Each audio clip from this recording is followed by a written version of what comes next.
Quando falamos em ficção científica, é impossível não mencionar Jules Verne, escritor francês do século XIX.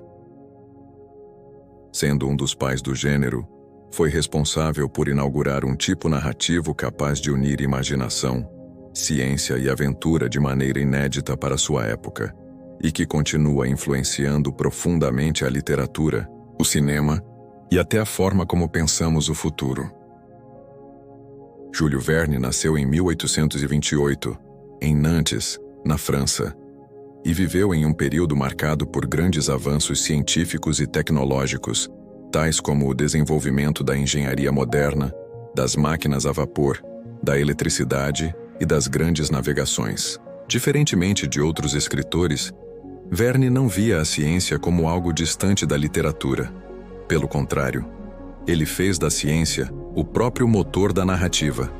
Seus romances partem quase sempre de uma pergunta fundamental: e se isso fosse possível?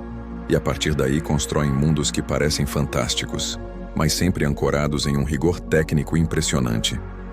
É nesse contexto que surge 20.000 Léguas Submarinas, publicado em 1870, uma das obras mais emblemáticas de toda a história da ficção científica. O romance nos transporta para um mundo ainda pouco conhecido no século XIX, o fundo dos oceanos. A narrativa se inicia em um clima de tensão e curiosidade. Relatos misteriosos circulam pelo mundo. Embarcações afirmam ter avistado uma criatura gigantesca, veloz e aparentemente indestrutível nos mares. Seria um narval gigante? Um monstro lendário? Para investigar o fenômeno, uma expedição é organizada a bordo da fragata americana Abraham Lincoln. É aqui que conhecemos nossos primeiros protagonistas. O professor Pierre Aronnax, um renomado naturalista francês do Museu de Paris, que assume o papel de narrador da história. Seu fiel e fleumático criado, Conseil, mestre na classificação de espécies. E o impetuoso arpoador canadense Ned Land, um homem prático e de força descomunal, cético quanto a teorias científicas complexas. A busca pelo suposto monstro termina de forma catastrófica. Após um violento choque em alto mar, Aronnax, Conseil e Ned Land são lançados na água. Para sua surpresa absoluta, descobrem que a criatura não era um animal, mas uma máquina extraordinária. Um submarino muito à frente de seu tempo, o Nautilus. Capturados e levados para o interior da embarcação, eles conhecem a figura central e mais complexa da obra, o enigmático Capitão Nemo. Nemo é um gênio científico, um homem culto e refinado, mas que carrega um profundo segredo e uma amargura terrível contra a sociedade humana. Ele rompeu todos os laços com o mundo da superfície, que considera bárbaro e injusto, para viver em exílio voluntário nas profundezas do oceano, onde estabeleceu seu próprio império de liberdade e autossuficiência. A partir desse momento, a dinâmica entre esses personagens move a trama. Eles se tornam hóspedes forçados do Capitão Nemo. O romance constrói um forte contraste de perspectivas. O professor Aronnax fica fascinado. Para ele, o Nautilus é o laboratório supremo, e a viagem é uma oportunidade científica única, o que o deixa dividido entre o desejo de liberdade e a vontade de continuar explorando. Ned Land, o homem de ação, sente-se um prisioneiro em uma gaiola de ferro. Ele representa o desejo instintivo de liberdade e está constantemente planejando uma fuga.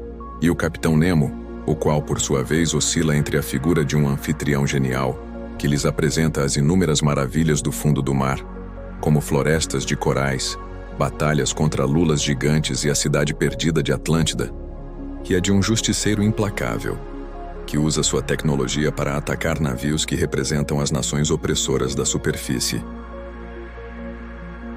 Para valorizar o nosso conteúdo, já deixe seu like e inscreva-se no canal. Voltando à nossa análise, é importante destacar que 20.000 Léguas Submarinas não é apenas um romance de aventura, é um romance de ideias.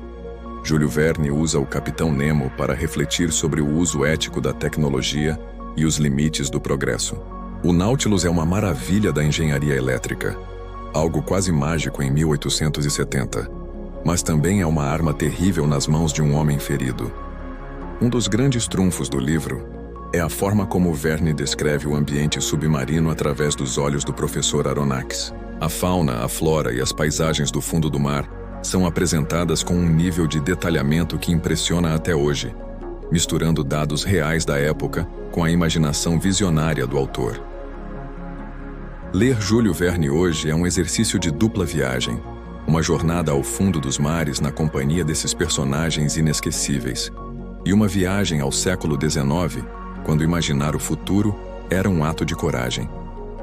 20.000 Léguas Submarinas permanece atual, pois através do conflito entre o isolamento de Nemo e a curiosidade de Aronnax, nos lembra de algo essencial. Toda grande descoberta começa, antes de tudo, na imaginação. Aqui no canal temos vários resumos e análises de obras literárias. Com certeza você irá gostar. Inscreva-se para não perder os próximos vídeos. Um abraço e até a próxima.